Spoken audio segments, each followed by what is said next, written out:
Solve the inequality and then write the solution set in interval notation.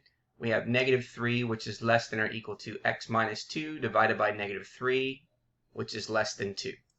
So here is our problem. Okay, now the first thing we want to do is we need to get rid of that fraction in the middle, which is the -3. So we can see that the LCD is going to be -3. So we're going to multiply -3 by each term that's in this inequality.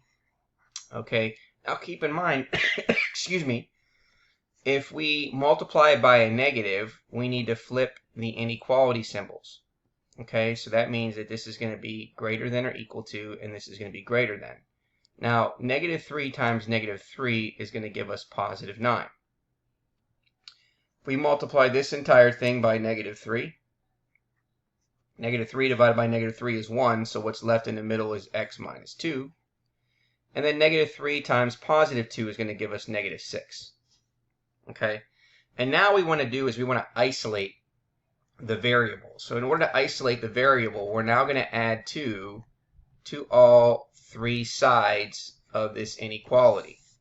So we get 9 plus 2, which is 11, which is greater than or equal to x. This gives us 0 there, and that's greater than -6 plus 2, which is -4.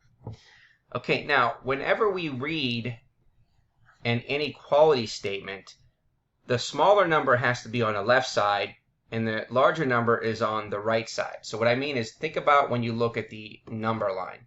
Okay, we have all the negatives on this side, all the positives, so you read it from left to right. So what that means is this -4, okay, needs to be written on the left side, and then this 11 needs to be written on the right side. Okay, and then we're going to place the x in the middle. Now, if you notice that the arrow is pointing towards a -4, so the arrow still needs to point towards a -4, and then the other one, the arrow is still pointing to the x, and so therefore that means the same thing as the previous statement. But now what we can do is then it's going to allow us to see how to graph this on the number line. Okay, so we draw our number line, and we can see that we have -infinity to +infinity.